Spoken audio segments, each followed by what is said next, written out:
Good morning, everyone. I would like to begin by acknowledging that this meeting is being held on an unceded Anishinaabe-Algonquin territory. The peoples of the Anishinaabe-Algonquin Nation have lived on this territory for millennia. Their culture and presence have nurtured and continue to nurture this land. I'd like to ask Kelly to do roll call, please. Counselor Brown, Here. Counselor Kitts, Counselor Lulov, Good morning. Vice Chair Kelly, Present. Chair Drews, you have quorum. Thank you, and I will note that Councillor Kidd sent her regrets today. I'm hoping that everyone spent a great summer and everybody had an amazing weather to enjoy your vacations and back to work. As usual, September is very busy for us, and I know I'm looking forward to it.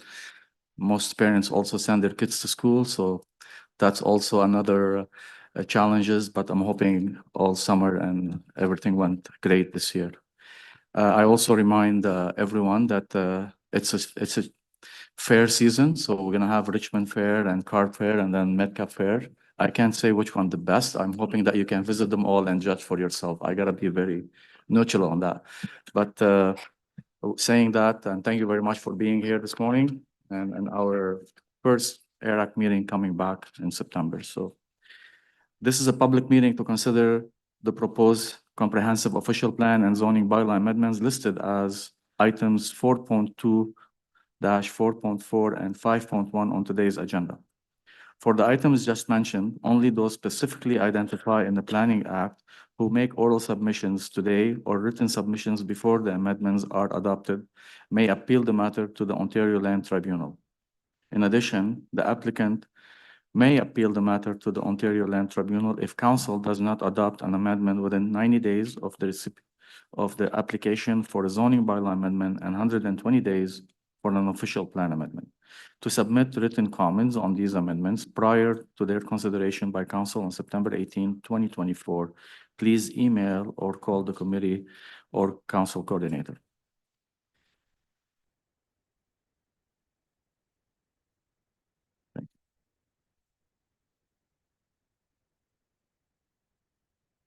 Thank you. Any declaration of interest? Seeing none, thank you. 3.1 ARAC minutes, 15, confirmation of minutes from Thursday, July 4, 2024. Confirm. Thank you. We're gonna go through the agenda and then we're gonna move some items and we're gonna hold some items. We got some presentation and we have some delegation. 4.1, Planning, Development and Building Services Department. We're gonna hold that. We have presentation. 4.2, it's a zoning bylaw amendment for 6109 and 6121 Fourth Line Road. There is no presentation, no delegation, no correspondence, and we have a Jamie Mallory, his planner on that file. Seeing the recommendation that the Agriculture and Rural Affairs Committee recommend Council approve an amendment zoning bylaw 2008-250 for 6109 Fourth Line Road as shown in document 1 to prohibit residential development on the retained lands and serve the development and severe the development on a retained land. The severed residential parcel be rezoned to permit and reduce lot with and detail in document 2. Approve the consultation detail section as this report. Carried. Okay. Carried. Oh, sorry. I apologize. We have Jordan Jackson available from Novotech if there is a question. And if we carry that, you're okay. You don't speak for it or you're good? If you're scared. Okay. Carried. Carried. Carried. Thank you.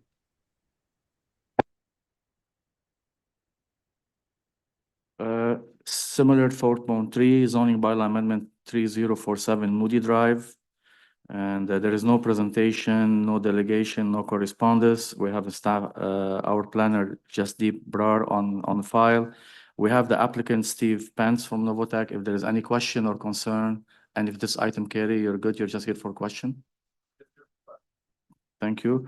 A report recommendation that Agriculture and Rural Affairs Committee recommend council approve an amendment to zoning bylaw 2008-250 for 3047 Moody Drive as shown in document 1 to prohibit residential development on the retained lands and to permit a reduced lot within 12-meter online surveyed lands as detailed in document 2, that the Agricultural Affairs Committee approve the consultation detail section of this report. Any question? Is that carried? Carried. Thank you very much, Steve. That's carried. 4.4 zoning bylaw amendment, 4380 Trail Road. We have Stefan Kukonen on a planner on the file, no presentation, no delegation, no correspondence. We have Tyler Yukobishak from Fotan. If there is question or concern, Tyler, just be ready for question.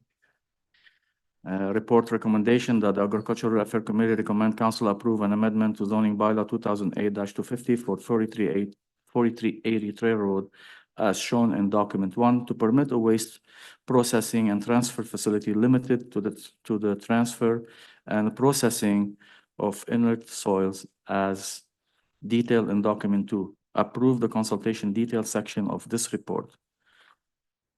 Question? Is that carried? Carried. Thank you very much. That's good.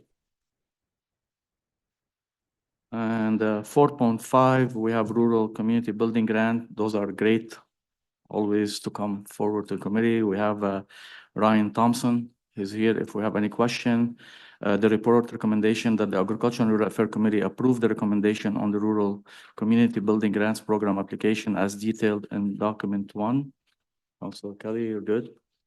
Good. I'll just take the opportunity to thank staff for working this through the system and obviously thank the dedicated people at the Kinburn Community Association for the work that they do and the programming that they put on and the assistance that the city provides to enable that programming. So thanks to everybody involved and check out their corn roast coming up in 9 days. Thank you. Is that carried? Carried. Thank you very much. Carried. We're gonna hold 4.6. We have a presentation. And we have a delegation. And we'll hold 5.1, the wetland omnibus official plan zoning bylaw. We also have presentation and we have a delegation. We also received 6.1 status update Agriculture and Rural Affairs Committee inquiry and motion. Is that received? Thank you. We're back to item 4.1. I see we have a presentation. We have a staff available. I think Alex LeBlanc, acting program manager, is here this morning with us. Thank you very much. And beside him is Mr. Derek Moody, Director Planning and Services. So both of you, thank you very much for being here and we'll give you the floor. Thank you. Thank you very much, Chair. And it doesn't feel like it was all that long ago that staff were before committee and council outlining a number of process related changes as a result of provincial legislation, Bill 109, which, resulted in dramatic changes to our process. And, Bill 185, we're bringing forward some further changes as a result of a number of those changes in Bill 109 subsequently being reversed and or no longer applicable. Most significant for that is the inability for municipalities to require pre-application consultation, and also the elimination of the refunds for fees that were implemented in Bill 109. So staff, when we went through Bill 109, we did a lot of work to streamline our process, to sort of tighten things up as much as we could, where we could, for site plan applications and zoning bylaw amendments. We are committed to maintaining that level of intensity for review and keeping the streamlined approach that we have. But there are some changes, and Alex is going to walk through the presentation in a little bit more detail, but there are some changes to the way we are, when applications come in and how they're going to fall, whether it's on the clock or off the clock, with respect to that review. So I'll turn it over to Alex to walk us through the approach, and we're certainly happy to answer any questions at the end. Thanks, Derek. And with that, perhaps we'll go to the first slide. So the first thing that we wanted to talk about is a little bit of the objective of the development review with the City of Ottawa. And it's really to foster collaboration between the city and applicants by identifying solutions to potential issues to get more development approved. It's also to ensure that council-approved policies, guidelines, and master plans are consistently reflected in quality applications. It's also to enable staff to process development applications efficiently and expeditiously, and also to provide flexibility to applicants to receive and to revise their proposal. So if we go to the next slide. So with Bill 185, in terms of the development review impacts, as Derek mentioned, there's two very big changes. So we're looking at no more mandatory pre-consultation and also no more requirement for application fee refunds for missed provincial timelines. So this presentation is going to speak to those two pieces and how we've adapted to those with the next slide. So the report before you has 5 recommendations. And first, there's going to be in the report is the Bill 109 monitoring update to close the loop on the previous legislation. Recommendations 2, 3, and 4 really update the bylaws and the policy to remove the mandatory pre-consultation and application fee refunds. And in recommendation 5, converts the temporary positions that were approved as part of Bill 109 to permanent. And this is to continue the same high level of service and also provide greater flexibility to applicants. Next slide, please. So in terms of a little bit of background on the Bill 109 pieces, so you'll recall that with Bill 109, the province installed timelines for us to meet. So 60 calendar days for approving a site plan control, 90 calendar days for a zoning bylaw amendment, and that was to provide a decision, which was that was rendered by council. And then they also gave us 120 calendar days to provide a decision on the joint zoning bylaw amendment and official plan amendment. So I'll ask you to remember that 120 days because it's going to come in a little bit handy later. So in response to Bill 109, the city amendment is procedures to introduce a multi-phased pre-consultation process, which included a quality check for council-approved policies, guidelines, and master plans, and also removed flexibility for applicants to resubmit during official review. There was no pause the clock during Bill 109 to meet these timelines, so we needed to be in control for the entire period of time. Council also approved additional staff to offer a higher level of service to applicants in order for us to meet those timelines. Next slide, please. We also wanted to talk a little bit about what do the provincial timelines mean under each bill. So for Bill 109, the timelines really marked a deadline at the risk of financial penalty. And this was as opposed of working with applicants to get to yes. We really were focused on the timelines. Under Bill 185, it marks the ability for the timeline for the applicant to appeal for non-decision. So municipalities have the ability to go beyond this timeline to work with applicants to get to yes. Next slide, please. So on this slide, it shows a comparison between pre-Bill 109, Bill 109, and Bill 185 processes.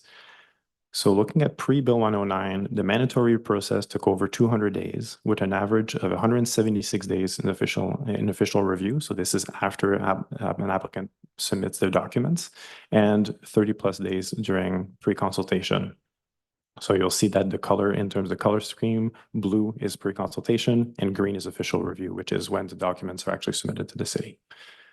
So going into Bill 109, we were able to reduce that process to 153 days of mandatory time, with 63 days being the 3 phases of pre-consultation that I mentioned earlier, and then meeting the 90 calendar days for a zoning decision. Under Bill 185, what we're proposing is for the mandatory part of the process to be 120 days, which is only the official review because we cannot mandate applicants to go for pre-consultation. So during this time, we're also going to be taking the 30 days under the Planning Act, the first 30 days, to make sure that the documentations that are provided are actually complete, consistent with one another, and consistent with the city's approved master plans and guidelines. So that is effectively describes the change from the 90 towards the 120, which is still meeting within the confines of the Planning Act, as I talked about a little bit earlier. We'll go to the next slide. So this slide goes a little bit more into like the nitty-gritty of like the big pieces of the process, and it shows the old Bill 109 process and the Bill 185 process. So we'll start at the top. So still blue is pre-consultation, green is the official review, and then you'll mark that there's an orange line. So that marks the beginning of the official review, where all of the documents are submitted to the city and the applicant pays. So you'll notice that the phase 1, phase 2, and phase 3 of pre-consultation all have a 21 calendar date. That was the old process, and that was mandatory. The applicant would then submit their completed documents for circulation, at which point we would circulate to our technical agencies. We would post on DevApps. The residents and technical agencies would be able to provide comments. And then we would have a 45 static decision time where we actually go to committee. So that's the finalization of the report, publishing, going to committee, going to council, and then having the bylaw passed, which marks the end of the decision time. The second process under Bill 185, you're going to notice that it collapses phase 1 and phase 2 of pre-consult, which is essentially a meeting where the applicant comes in with their concept. They're going to meet with city staff. They're going to be receiving high-level feedback on their proposed concept. They're also going to be getting a list of materials and documentation that are going to be required for them to submit.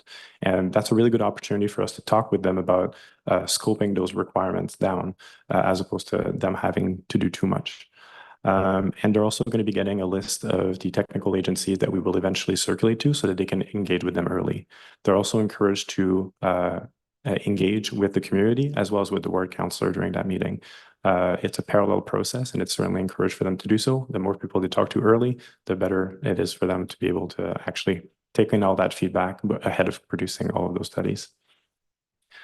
You'll notice that the completeness check that used to be taken care of in phase 3 of pre-consultation is now moved within the official review period. So during that time, we're going to make sure that all the documents that come in adhere to the council guidelines and policies. And we're also going to be letting the applicant know within 30 days whether the documentation is complete or incomplete. We'll then proceed to the same circulation where we circulate to our technical agencies and publish online.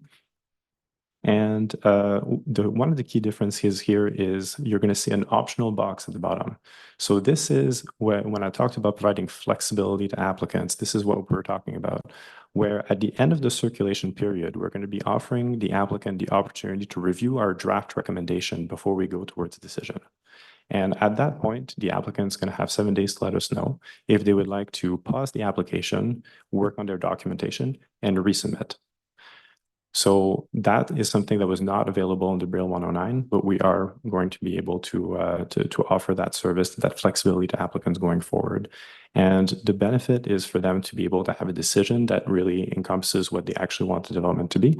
And we would commit to offering a renewed recommendation within 45 calendar days.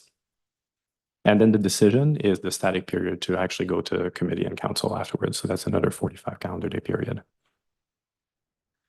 With that, we're going to go to the next slide. So what will these changes achieve? So primarily, we're going to talk about the points on the slide. So we're talking about consistency of process. The city will provide applicants with the same intensity of service as under Bill 109. The revised process will ensure that the city provides feedback or a decision on a development application within 120 calendar days. This will ensure a consistent timeline for applicants to secure application approvals. We're also confirming staff resources. To offer the same level of intensity of service provided under Bill 109, the city plans to make permanent the temporary staff positions needed to meet the Bill 109 timelines. This would have no budget impacts as the cost and revenue increases already have been incorporated in the existing budget. Simpler pre-consultation. Applicants that opt to pre-consult will no longer face a phased approach. The process would take no longer than 21 calendar days because the current phase 3 pre-consultation would be part of the official review. And that ensures that council approved policies, guidelines, and master plans are reflected in quality applications. Flexibility to submit concurrent applications. This is something that we've very much heard from industry during Bill 109, and the city will reinstitute the ability to submit concurrent applications for zoning amendments and site plan control. The city had removed these as part of Bill 109, and we're reinstoring that. Flexibility to revise applications. The proposed changes, as I just showed, would enable applicants to resubmit. That flexibility had been removed with Bill 109 and is something that is going to enable faster application review. And an expedient policy change. The city has adapted quickly to Bill 185 to help minimize the potential delays in application review. The city has taken under 4 months to provide a report to council to adapt to that legislation. And next slide is just questions. So we'll be happy to answer any questions you might have. Thanks, Mayor. Thank you very much, Alex and Derek, for the great presentation. I'm going to turn around for question from council. Thank you, Chair, and Alex and Derek, thanks for the presentation. In terms of the no impact on the budget, that's because these costs are already covered under the development process, those part of the application fees paid by applicants? Yeah, that's correct. And when we approved the Bill 109 process, the positions were approved on a temporary basis. The fees have been adjusted accordingly to compensate that. You know, we do strive towards cost recovery in planning services and in the development review portion of planning services. And so it is built into our base budget currently. And there's nothing so permanent as something temporary. But in this case, was there any ever thought given to not renewing these temporary positions, or did we believe further down the line as today that they eventually would be made permanent? When we had the discussion initially through the Bill 109 process, you know, I think there was an expectation that they would become permanent. There was, you know, it was a significant shift in our process. There was questions as to whether we were going to be able to achieve our timelines. I think through Bill 109 and the applications that's come in through Bill 109, it's been demonstrated that the additional resources have helped, and we have been able to meet those Bill 109 timelines. I'm proud that we haven't given any money back to developers when other municipalities like Toronto have given back, you know, in the neighborhood of $5 million. So I think that's a win. You know, there was questions as to whether we were going to be able to recruit the staff at the time and whether we're going to be able to fill those positions, and we have filled those positions. We're coming today to ask to make them permanent so that we don't have to, you know, lose them. And we've got the 18-month window is coming to a close in December. And so, you know, we appreciate that the staff people that are in those temporary positions, you know, are going to be looking for, you know, clarity on their future. And if there isn't a permanent spot for them, then they're going to start looking for work elsewhere. You know, we've had good luck in recruiting through so, you know, we've got a bit of a downturn right now in the housing market, and we have had success in recruiting. And we know from history that when the market heats up again, that's not the best time to be out, you know, trying to attract resources. And I saw in the report that we've created a 6th team to help with, among some things, capacity issues. So when we see that surge of applications, the managers of each of these 6 teams can get together, chat, and then try to move work around. Has that been successful to date, moving some of that work? Yeah, and I mean, I will be completely upfront. We are in a bit of a downturn, so that we aren't seeing the same pressures, you know, in 2024 that we have seen in like 2021 and 2022 when things were absolutely crazy. The 6th team is focused on a number of things. One of them is, you know, working closely as our single point of contact for our affordable housing providers, nonprofit affordable housing providers. You know, they work on school boards, so our school boards will always work with that group regardless of where in the city they are. And the Committee of Adjustment has been consolidated in that group as well. And so in addition to that, there's resources that are available to act as swing, and there has been some sharing and shifting of whether it's engineers or planners. You know, that resource is available to fulfill that need. And as things ramp up, as we expect them to, you know, we'll see more and more of that. And my last question, Chair. I'm thinking more of the smaller applicants, the one-offs, or folks who might only do 1 or 2 building projects a year, not the big home builders that come in and do several hundred units at a time. But under this new process, we're hoping the timeline stays relatively short compared to what it has been in the past.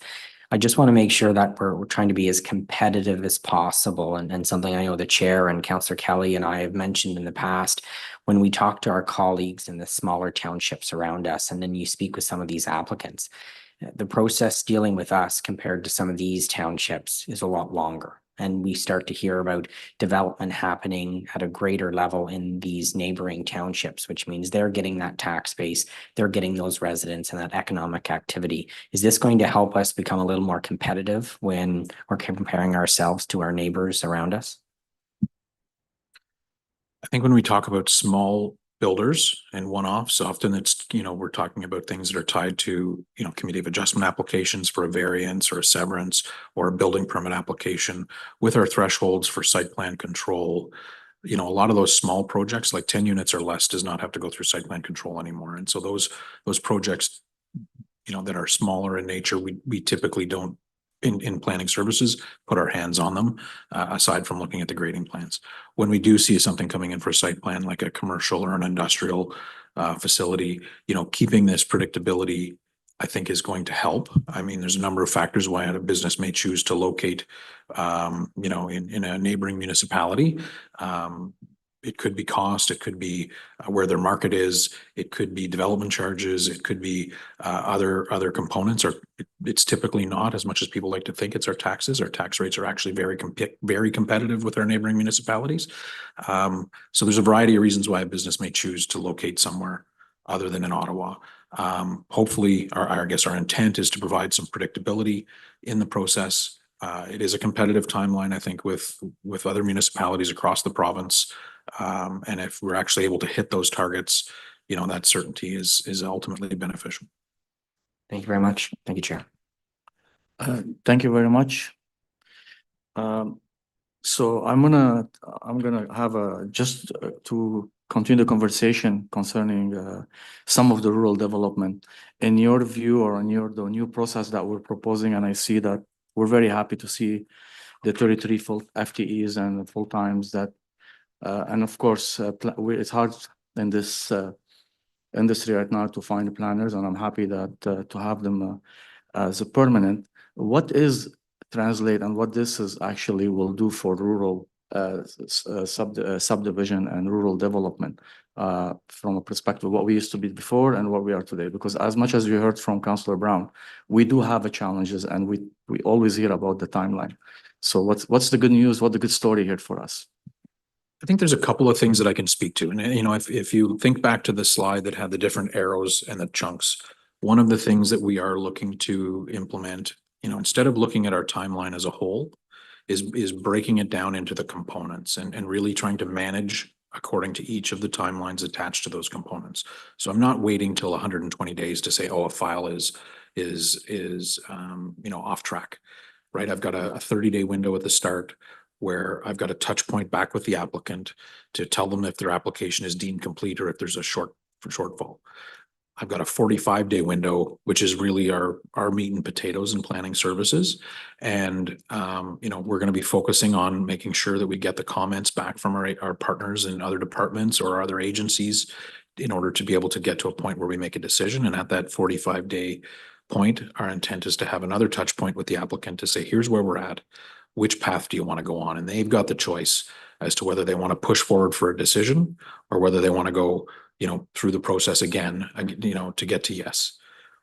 The decisions that we have before us, on a zoning, the decisions that we have to make are, we can approve it, we can refuse it, we can improve it with a holding provision, or I can approve something different than what the applicant asked for. And the first one is the one the applicant typically wants, and it avoids having to go to the OLT. The other three may result in OLT hearings. And so that flexibility in our process to be able to go through that process, I think, is ultimately helpful, but the decision will be, rest with the applicant, whether they want us to go forward for a decision or not. And we will have some applicants that want to just get to a decision, and they will accept that we're never going to get on the same page and we'll go on the path that we need to go on. But most of our applicants that we've seen over time and before Bill 109 would prefer to work with us and get to a consensus where we're all on the same page. The additional resources that were approved in Bill 109, while the process is really focused on plan, on zonings and site plans, because that's where the significant impacts were from Bill 109. And that's what we're changing again here today. It doesn't necessarily impact subdivisions, but half of those resources roughly are in other groups other than planning services. So it means that those groups, whether it's, our asset management group, they don't have somebody working off the corner of their desk on development applications when they can get to it. They've got somebody that's dedicated to looking at applications and responding and working through the issues that come up through the development process. So it is putting more of a focus on those, in those other groups on development, as opposed to having it, work off the side of somebody's desk.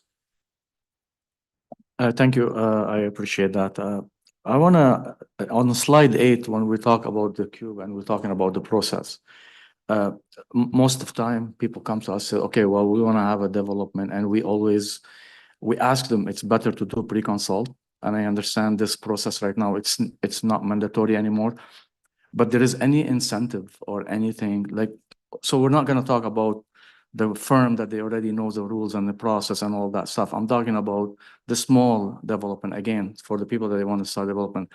What is the benefit and what is the incentive for them? Because we need to still send them to look at before they go to the application process. We want to convince them to Yep. go to the pre-consult. And ultimately, the choice is theirs, and we cannot force them. And we believe that most of our applications and applicants will go through that process, whether they're sophisticated, experienced applicants or not. The benefit, for all of them, and maybe more so for the smaller, less experienced applicants, is it provides us to have an early discussion about what the city sees as important.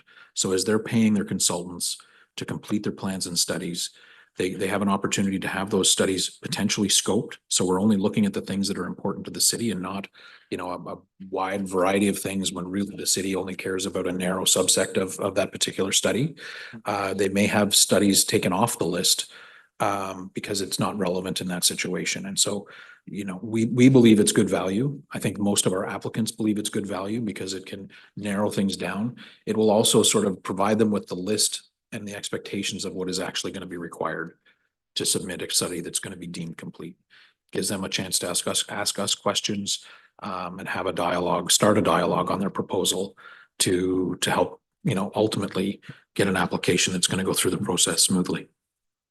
Thank you. And I've been to this process before, so those are really still benefits. So if you tell them what kind of study they need, or if you trigger red flag right from the get-go, those are the incentive and those are some of the challenges that the applicant will be facing, I'm assuming. Is that?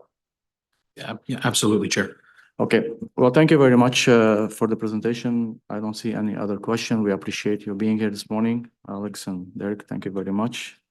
Report the recommendation that the Agriculture and Rural Affairs Committee recommend Council, number 1, receive for information the update and on the internal process changes undertaken since July 1st, 2023 as part of Bill 109 implementation monitoring, and 2, approve the amendments to pre-consultation by law 2023-296 as per document 1 attached to this report to make the pre-consultation process non-mandatory as Bill 185, and number 3, approve the amendments to the public notification and consultation policy attached as document 2 to this report, and 4th, approve the amendments to the planning fees bylaw 2024-33 attached as document 3 to this report, and 5th, approve the conversion to permanent of 33 full-time equivalent FTE positions approved in report AC 2023 pre-Gen 0005 to continue to meet the provincial timelines for development applications. Is that carried? Carried. Carried. Thank you very much.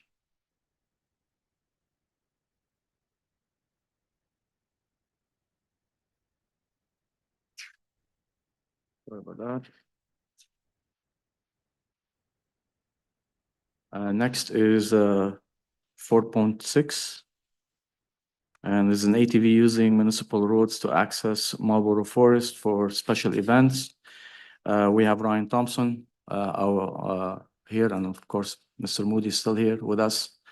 And we have a small presentation for us, I'm assuming, and then we have two delegations, so.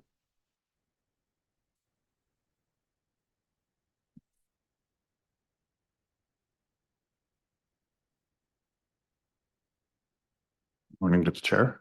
Thank you, Ryan. Move the next slide. So in June of 2013, we started with ATVs and had the history of them. And Ottawa passed the bylaw 2013-199 instituting the ATV Trail Pilot Project for Osgoode Ward. It authorized the use of ATVs in the city in Ward 20 on selected roads, road allowances, and trails, and allowed ATVs to be used for the next 6 years on slowly growing trail system. In December 2019, the ATV pilot project was adopted into a permanent bylaw under bylaw ATV ORV and snowmobile bylaw number 2019-421. This bylaw outlines how ATVs are allowed to operate in the city and on what roads they're allowed specifically to operate on. Next slide, please. In June of 2024, the Rideau Lakes ATV Club contacted the Rural Affairs Office about having a charity ride. This ride would be for Lanark County Community Housing Support and would occur on Saturday, September 21st from 9 a.m. to 5 p.m. In the ensuing weeks, the ATV Club developed a route through an iterative process with the city and staff, directed them to go to the special events traffic to get a permit for the event. At the same time, staff would work to go on a bylaw to permit the ATVs to use the city roads for the event. Next slide, please. The route itself for the charity ride will enter the city from Lanark County and will take Ashton Station Road from Graham Road to Purdy Road. Then the ride will turn left onto Purdy Road and take that all the way to Dwyer Hill Road, where it'll turn left and follow that up to Jock Trail. It'll follow Jock Trail to Munster Road and Munster Road down to Kettles Road and Kettles Road into the Forest Access Road for Marlborough Forest. It will continue down to Marlborough Forest to about the midpoint where they will break for lunch. Next slide, please. After they break for lunch, they'll continue down the Marlborough Forest Access Road until they hit Paddon Road, where they will turn right. And they will continue on Paddon Road until they get to Dwyer Hill Road, where they will turn right again until they get to Heathview Road Allowance, where they will turn left and travel along the Heathview Road Allowance until they get to a Forest connector point to get down to Gilroy Road, where they will travel out of the city. Next slide, please. Special events traffic permit request has gone through the comment period and no comments were returned by those it was circulated to. This includes traffic and emergency services. The permit is pending the enactment of the bylaw. Forestry has also approved the route through the Marlborough Forest. The ATV Club worked with Forestry and accommodated all of their concerns and provided new and alternative routes that exceeded the expectations of Forestry staff. Including coordination with Alessi on city lands to minimize the impact on surrounding areas. Next slide, please. Oh, that's the last slide. The bylaw would allow for the ATV charity ride to happen within the city limits, and this is the last remaining piece for the ride. It'll be valid for the ride only, being enforced only for September 21st, 2024, and being rescinded on September 22nd, 2024.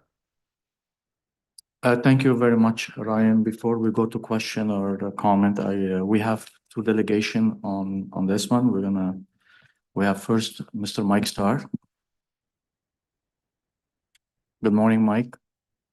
Thank you for being here today, and we'll give you 5 minutes to comment on that. Thank you so much, councillors, for your time. So I'm Mike Starr. I'm the president of the Rideau Lakes ATV Club. I'm also a member of the Rideau Snowmobile Club and the groomer operator for the same, more or less a lot of the same trails we're using. So I do work with the Snowmobile Club to ensure we are maintaining the same trails with them. Yeah, this route here more or less follows the same proposal we've had for the last 5 years with the city to make a permanent trail system through Marble Forest, as well as the roads connect to our existing trails. Due to that length it's taken to get that passed, I thought this is a great opportunity for us to do a one-day ride and be able to showcase some of the wonderful trails we do have in Ottawa. Once this gets approved, I know this will be a big attractant for this ride, as it's going to promote a mostly trail ride, especially being able to use Marble Forest and some of the road allowances. I have to meet with the leasee at the farm there just off Gilroy Road and addressed his concerns of making sure people are staying out of the field as people are running it up. So I will rope off the area there to ensure that ATVs stay within the trail boundaries. Other than that, this is a good opportunity. This ride does include things as well as we manage part of the OVRT. So it's a shared rail trail similar to what is in the Osgood ward. So we are showcasing that, as well as our ability to show that how we can, use the managed forest as well as road allowances with other user groups. We will use wardens to help cross the major intersections to ensure that we do not provide much impact on traffic. And then, yes, so the lunch stop will be within Marble Forest. I think it's a great opportunity, but safe way for everyone to park and enjoy a lunch. So far we've raised over $6,000 just in sponsorships. That doesn't include the registration fees. So if all goes well, hope to have about a $10,000 check to be able to donate to this charity. This is what we like to do as ATV clubs, is give back to the community as best as possible, and this is the way we do that. So I think unless there's any question, that's really all I have to add. Thank you very much, Mike. We appreciate the effort and the work the ATV club does. Any question? Okay, go ahead. Councillor Brown. Thank you, Chair, and thank you very much, Ryan, for the presentation, and Mike, for you coming out today. I think Ryan did a good job at detailing the route, and you've also referenced it, but what's for lunch? Yeah. Well, we're working on donations there, hopefully burgers and sausages. Unfortunately, we're conflicting with the Richmond Fair. So if you're not going to the fair, if you want to come have a quick bite to eat on your way there, we'll be hopefully just off Roger Stevens. Well, thank you very much. I'm really looking forward to this, and I'll be at the Richmond Fair, so I won't be able to attend, but I think this is fantastic. It really will showcase some of the gems that we have in rural Ottawa, and next year just schedule it for Metcalf Fair, because we can all skip that. Thank you very much, Councillor Brown. We're really happy to have you here. And from an organization perspective, and you're saying that this is going to be annual event, is that something you're planning to be it in the future? So we look at, I know we have the other delegate, Dave Baker, who represents another club as well. Most of the ATV clubs do various charity rides. So won't speak much about Nation Valley, but I used to be a member of that club too. We used to host the Ride for Dad, and I think in the 4 years we did that, we raised over $300,000 for Ride for Dad. It might be higher than that. Dave can correct that. But yeah, like I said, most clubs do a ride. We did one 2 years ago. We're a smaller club and we stuck to our existing trail system. I really wanted to push this to be a bigger one, and we're known as the club that has a lot of roads. So this whole proposal that I have into Ottawa for the last 5 years gives us a lot more trail and really gives an opportunity to showcase what we can do within I'm going to say a city boundary, right, of Ottawa, and to do this. So I know a lot of ATVs enthusiasts really love to use Marble Forest and the surrounding trails there. And I have been working with the Snowmobile Club. So we're doing a lot of joint projects now to maintain trails. So I just spent a couple $1,000 last week fixing some of the trails up to help with the Snowmobile Club as well. So, but yes, so to answer your question a long way, yeah, we hope to do more annual events, and this is probably the route I'd like to keep doing. So it's been 7 municipalities I've been dealing with to get this going, as we are doing a lot of new trails that we're hoping to get in the near future. Thank you very much, Mike. I really appreciate the effort and the work. I know this is all volunteer for you guys, and we as a rural affair committee, we understand and we know the hard work you put on the trail, specifically also especially from the economy you drive into our small rural areas. Not only that, also probably the family activities and the fundraiser you do to the community. So we really appreciate it. Thank you very much for being here. Next presenter is Dave Baker. Hey, Dave. Good morning. You got 5 minutes to address the committee, so floor is yours. All right. Thank you very much. I don't know if I have a whole lot more to add what other beyond what Mike Starr has already given you guys and Ryan Thompson. So I from Nation Valley ATV Club. So we've had trails in the city of Ottawa since 2013. We were the pilot project kind of deal.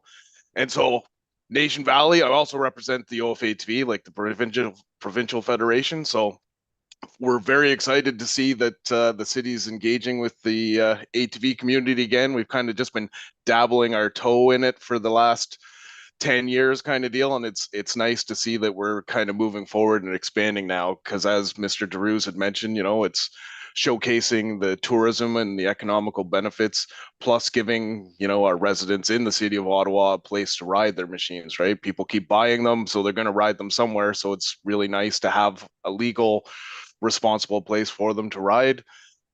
What I mean? Gives places to ride their machines, it gets heads and beds, customers to the businesses, and the added benefit is it's at no cost to the city, right? Because the same as the snowmobile clubs, the ATV clubs are the ones that are going to take care and maintain the city properties that you guys allow us to use. So it's fantastic. And we're really looking forward to expanding. So, now that the bylaw has been locked in place, myself and Mike Starr and a few other people have been working with Ryan Thompson to expand. Hopefully, we're really excited to see this one day pass kind of deal for Rideau Lakes ATV Club, and hoping that will portions of that will become permanent. Nation Valley is working on hopefully getting some routes that get us around the Wood Duck Swamp. And I'm also working with the West Carleton ATV Club for some proposals for adding some roads in that area of the city of Ottawa. So really looking forward to seeing this stuff moving forward. It's kind of gone at a snail's pace here since we began, but we're really starting to see some movement here, and it's a very encouraging. You know what I mean? It's looking great. So thank you for the opportunity to speak. And if you guys have any questions, let me know. Thank you very much, Dave. We appreciate all the work you do, and we appreciate the presentation. I want to see if there is a question first from other committee member. I want to talk a little bit about the expansion and expanding the trails and working with our staff. I know it's been a long conversation, and we've been talking about it for a long time. I know there was a pilot project put, as Ryan mentioned in his presentation, in Osgood Ward 20, and I've been seeing some of the work that our staff has been doing, and I understand your members are eager and working with the city to making sure we have some edible trail and some expansion on those trails and bring more economy and more benefit to the communities from both fundraising and businesses and gas and stuffs that actually boost the rural economy a little bit. I've been talking with staff a little bit, and with the timeline that we do have, we're working as a team. I think we need to take a serious look at it. And from a perspective of that, we'd like to see some more engagement and some more collaboration with the ATV club, with our staff, and hopefully that we can come to a conclusion. My question probably will be to you, Dave. When is you propose to us all these plan? I'm assuming you send it to staff and working on Wood Duck Swamp and some other areas in West Carleton and Osgood Ward. And I also like to see some of the expansion to La Rose Forest too, because we're getting some requests because they have a great trails, and we do have VARs at the edge. So there's a lots of pieces here we've been talking about, and we've been throwing around, and our staff is been trying to have those conversations. Is that okay with yourself and your team for us to put some kind of direction to staff or something that collectively we can work on those projects moving forward, and some kind of report will be coming for us next year or something? Yeah, absolutely. Like, I'm more than happy to work with more hands-on, hand in hand with staff kind of deal to get this moving forward. And as you said, we do have multiple irons in the fire, right? We're looking to expand to the east so we can join Nation Valley's trails to our neighboring trail system, which is the ATV Club of Eastern Ontario. That would allow people to exit the city and go to La Rose Forest, or vice versa, people riding in the La Rose Forest area to tour through Ottawa and hit all our local businesses and tour back down either to Rideau Lakes or down to Nation Valley. Like, it's a method to bring people through the city to, or out of the city, you know, both people living in and out of the city. We're trying to get our orphan. We have an orphan chunk of trail that's north of the Wood Duck Swamp that we can't get to because you can't drive through the Wood Duck Swamp without a boat. So we're trying to get around that, whether it's using a portion of the multi-use pathway or using River Road. We're happy with either solution, like using the multi-use pathway, like the ATV club's willing to brush that back. They're willing to mow it. They're willing to grade it. So at no cost to the city, we're willing to maintain that 1.6 kilometers of multi-use pathway if we would have access to use it. And yeah, it's been something we've been working on for a long time, right? Because when we did the trial bylaw, it was supposed to be for a year, and instead that ended up being 6 years of a trial. And then when it came into fruition, we were supposed to start the expansion into 2020. Then the pandemic hit, and then it was pushed to 2021. And then from 2021, we're now in 2024, still asking for the same updates kind of deal. But, you know, we understand that these things take time. So, you know, we've been very patient trying to add to this since 2013. So we're hoping, you know, 2025 is going to be the year that we get some addition to this, the rubber hits the road kind of deal, for lack of a better term, right? Yeah, no, thank you very much. No, we really, I appreciate your presentation. I know the conversation has been going, and I understand the concern is safety and making sure we have adequate trails to making sure everybody's safe, and how we can move members of the ATV club and not having interaction also with other user of the trails and also pedestrian and cycle. Like, we have lots of moving parts. We need to look at that. But I personally appreciate you being here this morning and address the committee. Yeah, absolutely. Happy to do so. Thank you. I do have a question to start, like a question to our team, Derek and probably Ryan. I know we've been tossing around all these. Do you have any comment first? I mean, we've been having those pilots since 2019, I think, or sorry, way before, probably 2013 or something. Yeah, Chair, I think when we first started the discussions, and I was involved with, you know, the discussions early on the pilot, back, I guess if 2013, it makes me feel a little old, but that is, you know, 11 years ago. You know, there was some hesitation, there was some trepidation as to what the impacts would be and whether this would generate some complaints from the community. I think since that time, we haven't been overwhelmed with complaints. Certainly, you know, having a trail network that is cohesive and connected provides options for participants. And, you know, the more options there are for participants, the better the experience is and the more likely people are to use it. You know, I think, you know, part of the discussion we had in 2013, you know, was around, you know, ensuring compliance. And one of the things, you know, when snowmobile clubs got established back in like the 70s and 80s, it was, you know, largely because, you know, snowmobiles were all over the place doing all kinds of things. And in the winter months, you can cross over fence. There was more snow then. You could cross over fences and go wherever you chose. And the generation of the clubs and having a, you know, a legal and responsible place to partake in that activity ended up actually, you know, encouraging compliance and improved relations with neighbors and whatnot. And so, you know, I think staff have been working closely with the clubs, but I also appreciate that it's been with a void of direction and a policy framework to advance some of those discussions. And certainly, you know, I think having some clarity that, you know, the committee and council actually want us to be working on these things and bringing these things forward, I think is ultimately helpful, and would look forward to bringing some of these discussions to a close as well. Yeah, thank you. And the reason is why there is multiple concern in the community if we do not have organized trails. So the problem is, if you don't have a trails, people goes on other people's property. We live in farming community.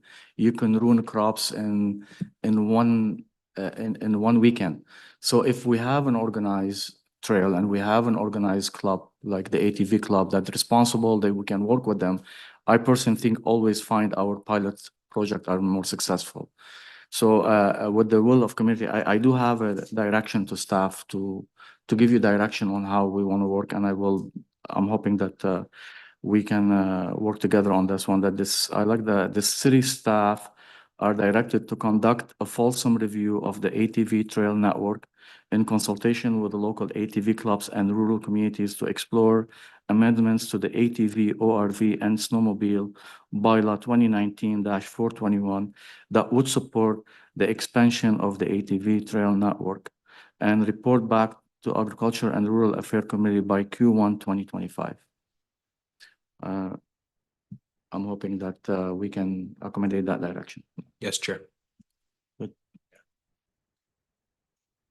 Okay, thank you very much. And thank you very much for Dave and Mike for being here this morning.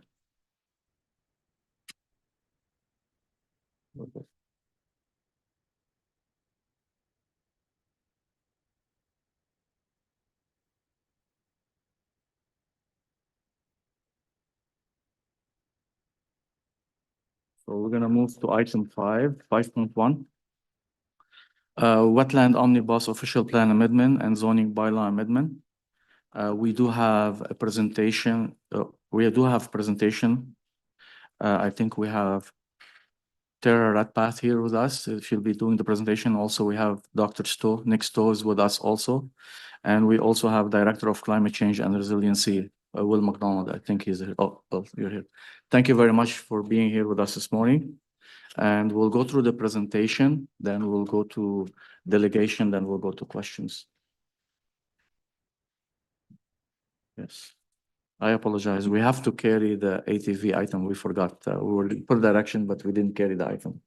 Is the item 4.6 is carried? Carried. Thank you. Sorry about that. Okay. Now we clear that. We'll go back to Tara. Perfect. Thank you so much. Good morning, Chair and councillors and guests. I think we have slides. I'm sure Kelly's just pulling those up.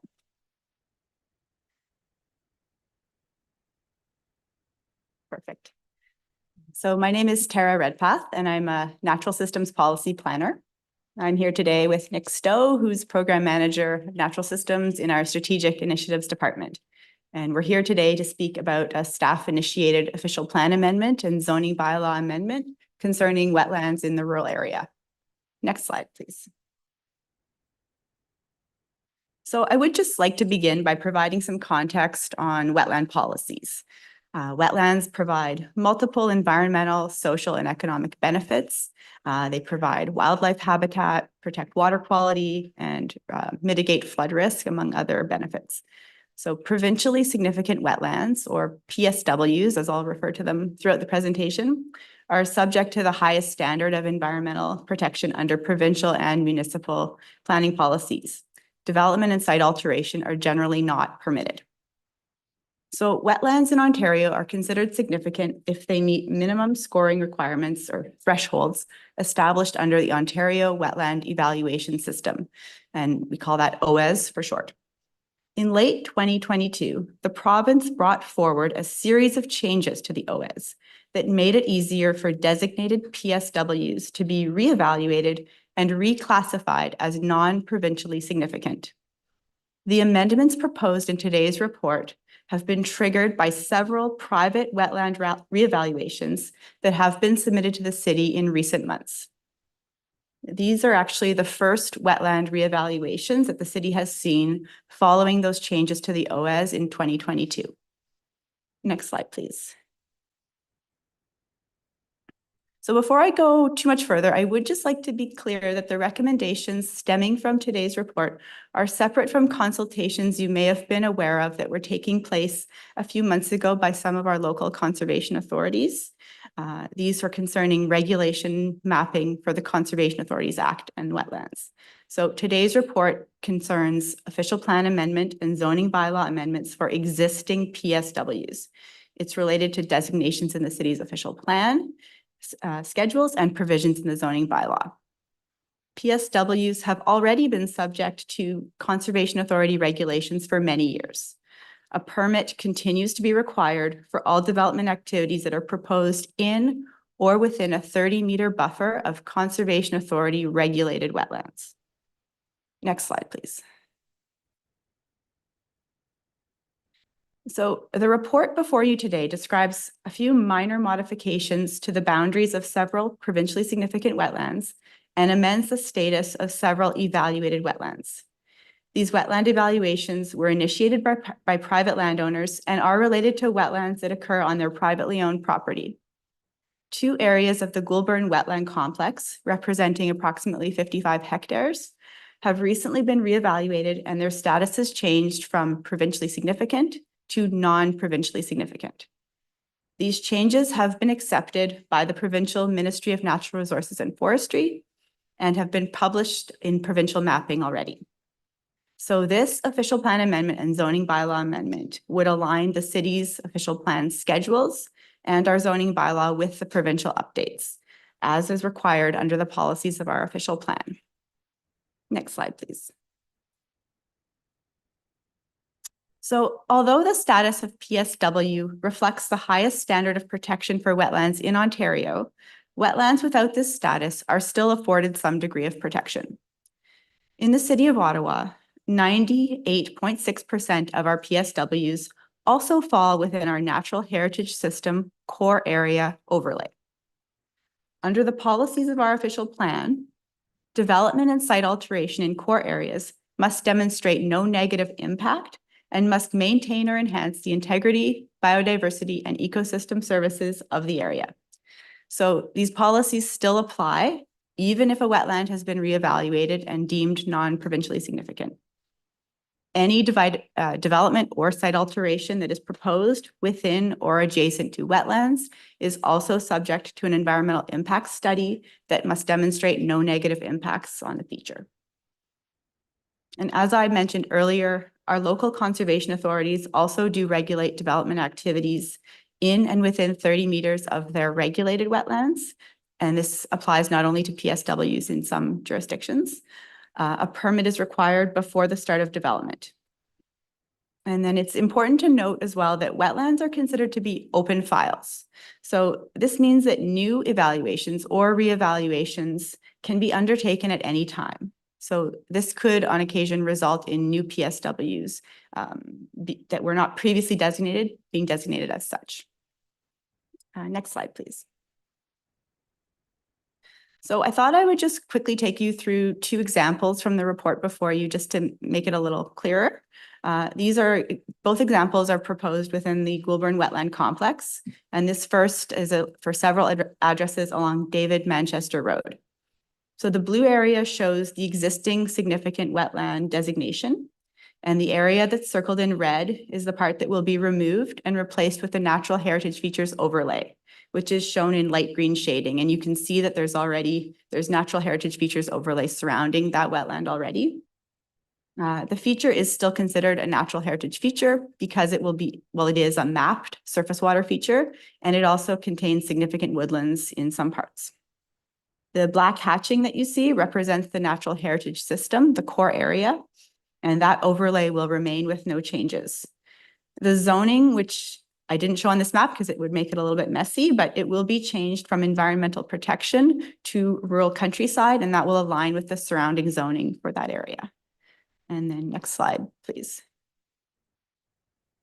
So this is just a second example. The same color coding applies. This is also within the Goulburn Wetland Complex, and it's for several addresses along Jenkinson Road. Again, the significant wetland that is circled in the middle in red will be removed and replaced again with the natural heritage features.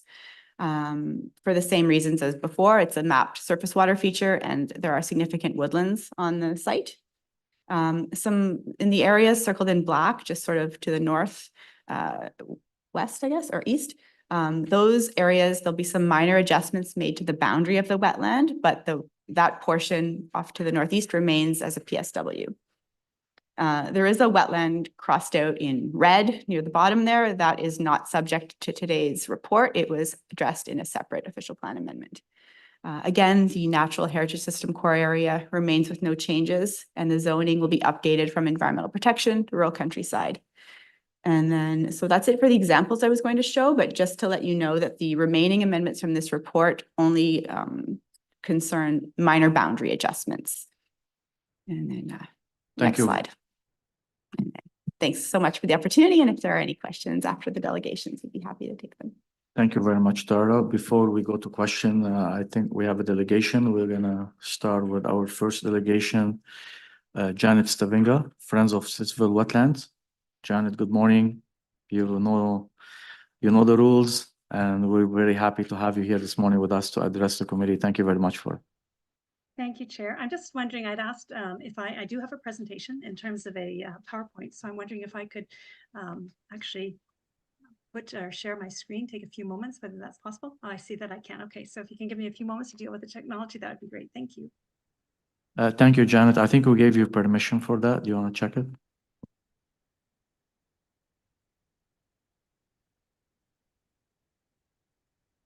I'd just like to confirm with the committee that they can indeed see the presentation at this point in time. Yes, we can see the presentation. Thank you. That's great. Sorry, I'm just gonna. Okay. Okay. Thank you. Good morning, Chair and members of the committee. Thank you for the opportunity to speak with you today. The Friends of Stittsville Wetlands are a volunteer community-based not-for-profit corporation committed to protecting, restoring, regenerating, and rewilding fragile ecologically significant wetlands in proximity to Stittsville, particularly the Goulburn Wetland Complex. This wetland is accessible via the Trans-Canada Trail, Canada's national trail, and the world's longest network of multi-use recreational trails. Our organization became incorporated on January 1st, 2024. Since our inception, we have built an enviable network of partners who have been and continue to be instrumental in advancing the mission. Although this matter is being considered by the Agriculture and Rural Affairs Committee, the issues being discussed are citywide and multifaceted and are relevant to the mandates and the responsibility of many other committees.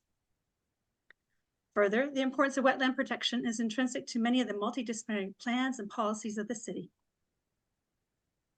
The ecological health and the functionality of our wetlands continue to be threatened, and at the same time, nature's very own nature-based climate solution is irreversibly damaged. Locally, significant historic and ongoing losses continue to happen across our city. Details are provided in our submission. Ontario Nature will be speaking further on this issue. Provincially, we have seen the weakening of protection for wetlands, including the abandonment and archiving of the Wetland Conservation Strategy for Ontario.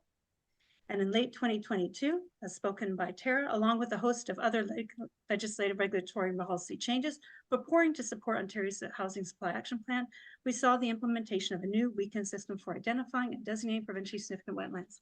The consequences of this weakened evaluation system are severe. Many, but not all the consequences are described within the staff report, and will be spoken further by Ontario Nature, including the impacts on the Goulburn Wetland Complex.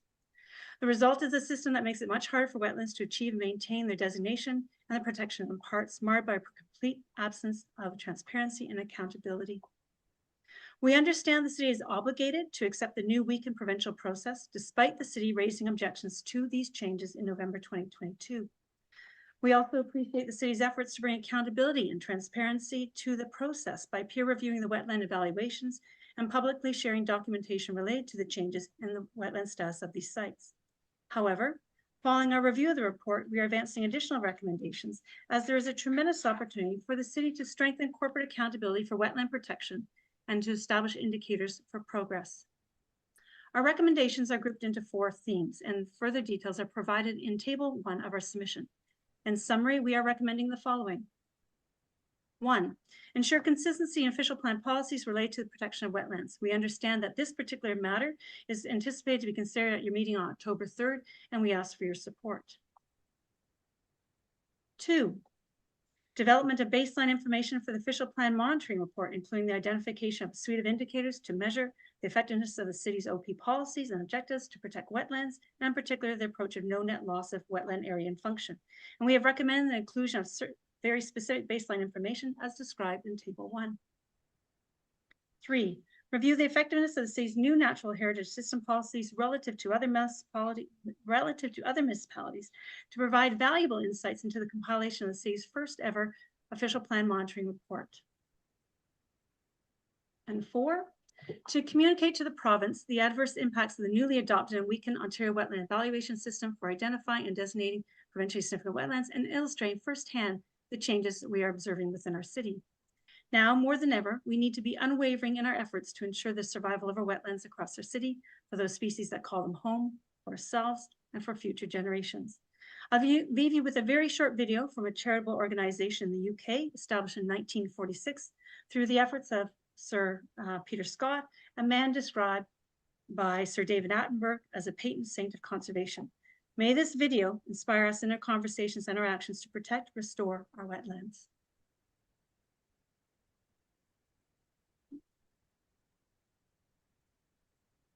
I'm just confirming that you can see that. Chair? Yeah, we can see it. Okay. And we'll just, it's less than 1 minute.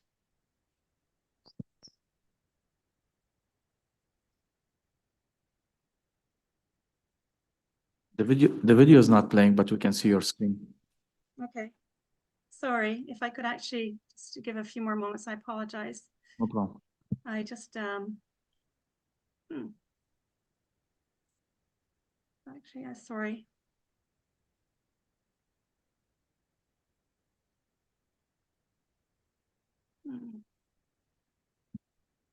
Okay, I apologize. I've got it on now about that. Sorry, my technology again, I apologize.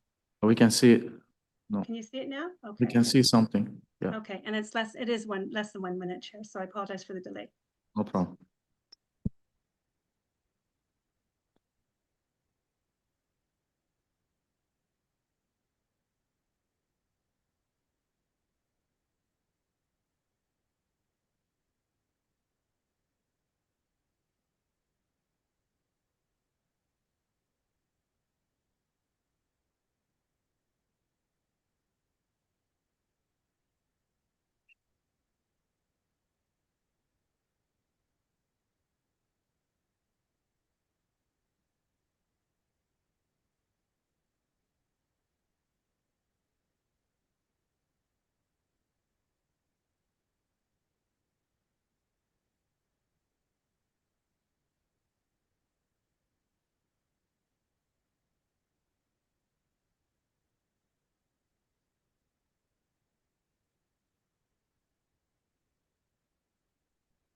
Thank you very much, Janet, and don't go anywhere. Councillor Brown have questions for you. Okay.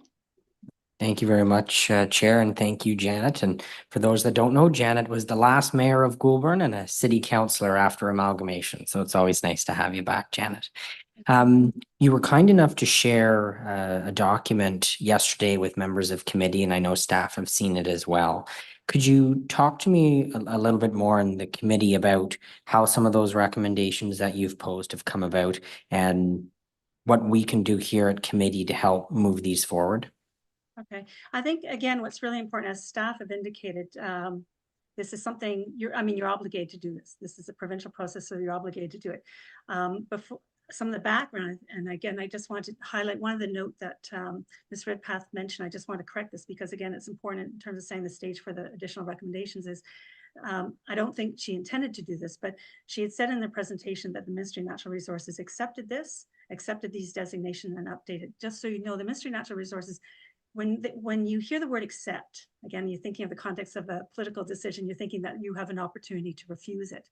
But the Ministry of Natural Resources does not have any opportunity to refuse. They don't have any opportunity to appeal. They're not even reviewing it. In fact, they don't even actually get the reports. All that they receive is the data, so the shape files that goes actually to the ministry, to the geographical information system, and they load it up. That's it. That's all.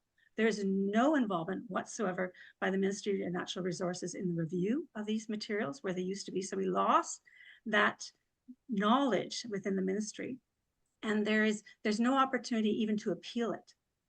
So if a member of the public has additional information, and we've had these situations in the Goulburn Township where we've had wetland evaluations done in the past, where new information has come to our attention, and where we've actually worked with the ministry and with the project proponent, and actually seen something become what is locally significant to provincially significant and complex of the Goulburn Wetland Complex. So there's a history that I've experienced since 1994 of the loss of wetlands, significant loss of wetlands. But in that period of over 30 years, as 12 years as a public official, but elsewhere as a community member, we've also had some significant wins too. So the recommendations that we're putting forward today are ones that will actually, as I mentioned earlier in my presentation, will strengthen the city's ability to provide corporate accountability for wetland protection and restoration. And certainly the city does mention in their consultation document that they are keen to be developing a official plan monitoring report, which we think is absolutely fabulous, and that needs to be done. But what we're saying specifically is that really is so very important, particularly because our wetlands have been under siege within our, not just in our city, Eastern Ontario and our province. The stats that you saw in the UK are very similar here. And so it's really important that we actually make sure that we get the right baseline information and to develop that report. And certainly staff have indicated that they will be doing that, but we have made recommendations as to what specific baseline information they should be including. And that's based upon the literature research that we've done and looked at technical studies across Canada too, in terms of best practices. So that's one of the recommendations that we provide, and very specifics within that particular table. Two is actually the need to do a suite of indicators. So even when you get that baseline information, you might actually find that some of that information you don't have available. So I don't think, for example, we have much information on carbon sequestration and carbon potential, but yet carbon, as you saw from the presentation, wetlands store an immense amount of carbon. They store more carbon than our forests do, in fact. They're one of the greatest capacity, and that's capacity to store carbon. And that's really important when you think of your plans about climate change and mitigation, your resiliency strategy. So again, it's important to not just, you have to actually measure the carbon sequestration, and that can be done. There are ways to do it, and there are organizations that have done it before and have the methodology to do that. Because for every wetland that you have that storage, but for every wetland that's lost, all those greenhouse gas emissions are released to the atmosphere. And that's often not thought about in our processes in terms of looking at development applications about that loss. So again, that's another parameter that we're thinking is very important that you need to collect in your baseline. And if you don't have it, then you need to actually start collecting it too. So the suite of indicators is very, very important, because you can't measure progress just on a single indicator. And I'm sure you've learned that when you look at development applications, it's not just about cost recovery, it's about other measures you need to be looking at in terms of timeliness and such. So that suite of indicators is very important. And what we're asking is that we also participate in the development of that. We know it's very important. You can have data, but you've got to make sure you've got the right data. So that's really key for that particular one. That would actually, as it relates to actually number two. Number three, in terms of the effectiveness of the policies, we're really encouraging you to, we are concerned. This is the first time, this is a new policy for the city and the official plan. And I know city staff and the elected officials, when they adopt the official plan, are hoping that these are the best policies, but they need to be tried and they need to be tested. Certainly the report framework will help you gauge that, but there's nothing to preclude you from speaking to other municipalities. I've referred you to the government or the Auditor General's report in 2022, the value for money. That speaks to a number of municipalities, 12 out of 30, who actually have gone well above the provincial standards to protect wetlands, not just any types of wetlands. So we've encouraged staff, while encouraging all of you to take a look at those municipalities and see whether we can learn from others. There's no need to recreate the wheel, because we are concerned that maybe our policies, as much as we think they might be achieving what we want to achieve, may not. So let's learn from others. So that's really important in number three. And number four, why that is particularly important is, as was noted by Ms. Redpath in the presentation, you are one of the very first municipalities who's coming out of the gate, and you have you've actually, if I could say, raised the standard with regards to the approach that you have taken. You've made this a very public process. You've actually peer reviewed the wetland evaluations. Not all municipalities have done that. Not all municipalities have the capacity to even do that. You're very fortunate within the city that we are all very fortunate in the city to have those resources available to us. So, but still with that, we've had significant losses, in particular the Goulburn wetland complex of 55 hectares, which is 1/3 of the losses across this entire province from March 2022 to March 2023 to 2024. So we're the leader of the pack, which is actually not a good place to be in terms of the loss of provincially significant wetlands. So it's really important for the city to flag, to signal to the province what this new system has done to wetlands, the approach that you've taken, and how the province needs to actually to step it up, quite frankly, because they've been running the opposite direction. Thank you very much. And Janet, I didn't have an opportunity to speak to staff, and I'll get them just to confirm in a moment, but they're certainly willing to go away between this committee meeting and the one we have in October to look at the list and how we can work some of these items in. I know some of them might have a budget implication, and budget directions happens at council in 2 weeks. So we want to make sure we take the time and the opportunity that you've provided us to continue to work together. And I know, Mr. Chair, Councillor Gower, who's been working very closely with Janet and the Friends of Stittsville Wetlands, would like to be included as well. So I'll just ask either Tara or Nick just to confirm that you're willing to take this away and work with us over the next month. Yes, we are, Mr. Chair. Well, thank you very much, Janet. And that's all the questions I have. Thank you, Chair. Thank you. Thank you very much, Councillor Brown. Councillor, we really appreciate you being here this morning, Janet. Thank you for the presentation, and we appreciate your advocacy always, as usual. Thank you very much for being here. Thank you. Our next delegation is Tony Morris from Ontario Nature. I see Tony on the screen. Tony, you have 5 minutes to address the committee. Please go ahead. Thanks. Good morning, Chair and members of the committee. Thank you for the opportunity to speak with you today. My name is Tony Morris, and I am here as the Conservation Policy and Campaigns Director with Ontario Nature. Established in 1931, Ontario Nature is a registered charity that protects wild species and wild spaces through conservation, education, and public engagement. With more than 30,000 members and supporters and over 150 member groups across the province, we are there when nature needs us most. This dedicated network of local conservation groups helps us identify and engage with local issues that have provincial significance, which is what brings me here today. I'll be speaking in support of the position and recommendations presented by Mrs. Davinga and the Friends of Stittsville Wetlands, one of Ontario Nature's member groups. Together, we are urging the members of this committee to ensure that municipal policies continue to protect the parcels of Goulburn Wetland Complex that have been reevaluated and remapped under the new and significantly weakened system for identifying provincially significant wetlands. The loss of provincially significant wetland status for these parcels is only one piece of a dangerous trend we are beginning to see across the province.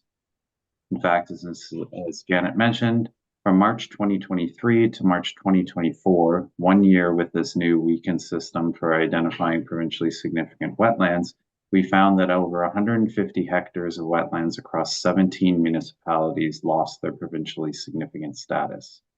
The largest losses from a single wetland during that time are the 55 hectares of the Goulburn Wetland Complex. Notably, the changes to the system for identifying provincially significant wetlands, called the Ontario Wetland Evaluation System, makes it so that many wetlands that would have met the threshold for provincial significance under the previous system may not qualify as significant under the new system, a fact that is acknowledged in the staff report. Therefore, the changes in status and protection for the affected areas of the Goulburn Wetland Complex does not necessarily reflect change in their value, but rather a change in the bar that must be met in order to receive provincially significant status. This is particularly problematic given how valuable wetlands are and how many have already been lost. The City of Ottawa has already lost 72% of its wetlands by 2002, now over 20 years ago.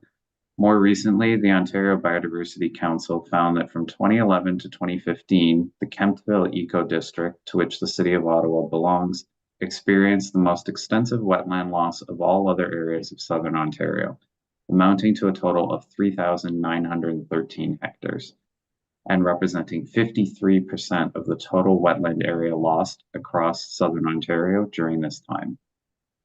Given these significant historic and ongoing losses, all steps must be taken to protect Ottawa's precious remaining wetland systems so they may continue to provide their myriad values, including flood mitigation, carbon storage, and critical habitat for biodiversity.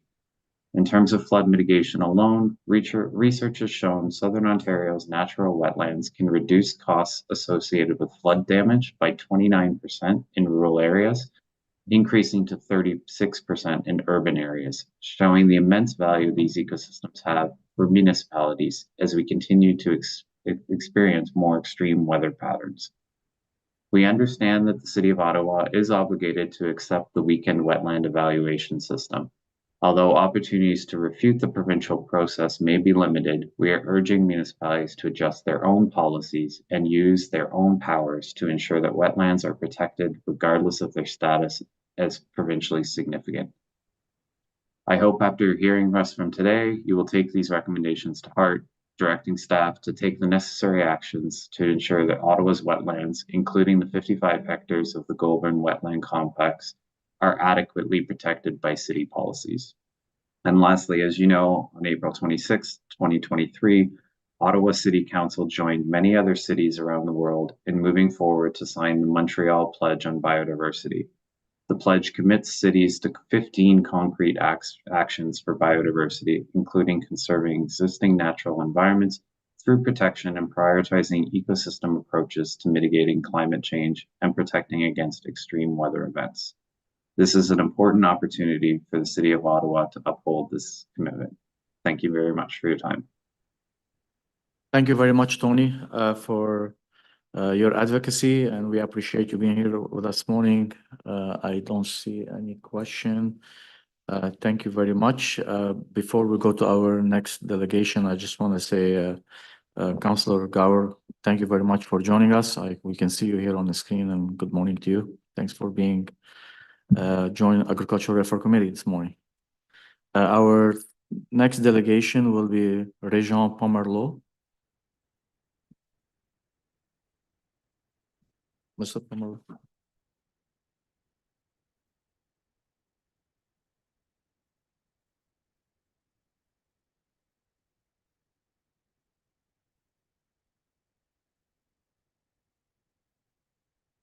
Thank you very much for being here this morning. You got 5 minutes to address the committee. Good morning, ladies and gentlemen. I'm not too used to this. I'm a contractor, so I'm Regent Pomerleau from Pomerleau Sand and Gravel. I own a piece of property on Spring Hill Road.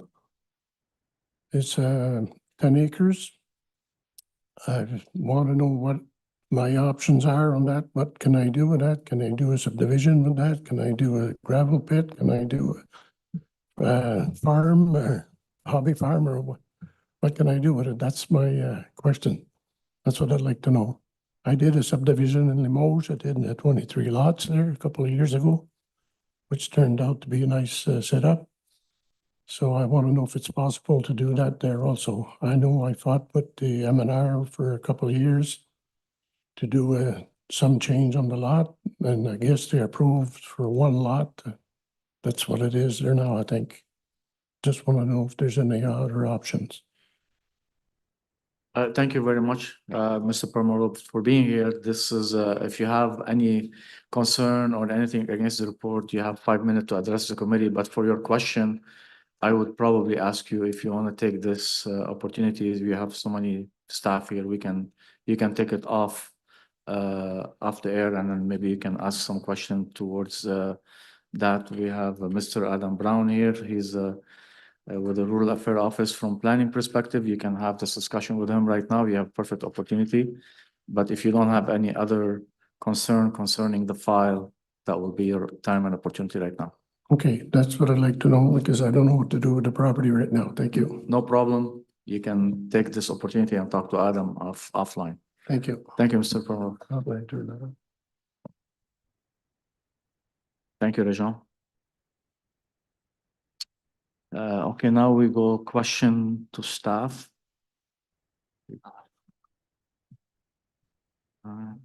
I see Councillor Gower, you have some question. Please go ahead. Yeah, thank you, Chair. I've been tuned in since the start of this item, and want to thank staff and the delegations for their presentations, in particular, Janet Stavinga. I think Councillor Brown mentioned it earlier. had a number of conversations, been working very closely with Janet and the Friends of the Stittsville Wetlands, and appreciate, Janet, your advocacy and the information that you've shared with the committee in the letter prior to this meeting. It's really good information. And I wanted to hone in with staff on just one of the requests in that letter, which is around improved monitoring of wetlands in the rural area. I know staff do have a desire to improve that, to work on that, but can you give us a sense of, is it a budget issue? Is it a resource issue? What are some of the steps that would have to be taken? What resources, what support do you need from council to improve the monitoring of wetlands? Through you, Mr. Chair, we currently have the resources necessary to monitor the extent of wetlands, the gain or loss of wetlands. That can be done through remote sensing. We currently have 2011 baseline data on the amount of wetland in the Ottawa area, and we have an update to that mapping in our work plan for 2025-2026. We had put it on pause while the conservation authorities updated their wetland mapping in anticipation we'd be able to use that, but that process has been put on hold by the province. So unless, if that does not go forward, then we will be updating our own wetland mapping and reporting on the gain or loss. In terms of wetland health and wetland functions, that's a little more tricky to do from remote sensing, and there we may run into staffing and budget implications. And we're prepared to have that discussion, as Councillor Brown has suggested. Yeah, okay, that's good. Do you have any sense of how other municipalities are approaching this? Are we on par with other municipalities with a large rural area? Are there others that are innovating that we are looking towards for to try to replicate what they're doing? Any sense of province-wide? We are very much unique in Ontario in Okay. terms of the size of our rural area and the amount of wetland that we do have. Also in our topography. We have seen in the Ottawa area, much of our wetland loss, I would say the vast majority, has been from conversion to agricultural lands. So almost all of Ottawa's good agricultural land is on clay soils, which historically would have been wetlands. And so we're kind of, in a sense, somewhat unique. Eastern Ontario is somewhat unique in that. Certainly food security and agricultural is also a priority for us. So it's very hard to make a comparison with other municipalities, but the approach we have taken is I would say equivalent to or ahead of most municipalities in terms of monitoring impacts and in terms of policies for protection of wetlands. Okay, thank you. I guess the last thing is, having heard from the delegations, is there anything that you wanted to respond to or address from issues or questions that the delegations may have raised today? Through you, Mr. Chair, no, we're anticipating the direction to meet with and respond to the letter from the Friends of the Stittsville Wetlands, and that will give us an opportunity to address those issues. Okay, thank you very much. Thank you, Chair. Thank you very much, Councillor Gower, and thank you very much for staff.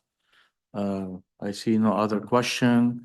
I'd just like to mention also, we do have correspondence sent to us. There is a letter dated April 30th, 2024 from Ontario Nature, and letter dated September 3rd, 2024 from Friends of Stittsville Wetlands. A report recommendation, one, that the Agriculture Rural Affairs Committee recommend that Council approve the proposed amendments to the official plan as shown in document 1 and detailed in document 3. That the Agriculture Rural Affairs Committee recommend that Council approve the proposed amendments to zoning bylaw number 2008-250 as shown in document 1 and detailed in document 4 that the Agricultural Rural Affairs Committee approve the consultation detail section to this report. Is that carried? Carried. Carried. Thank you very much. Thank you very much, Tara. Thank you very much, Dr. Stowe, for being here.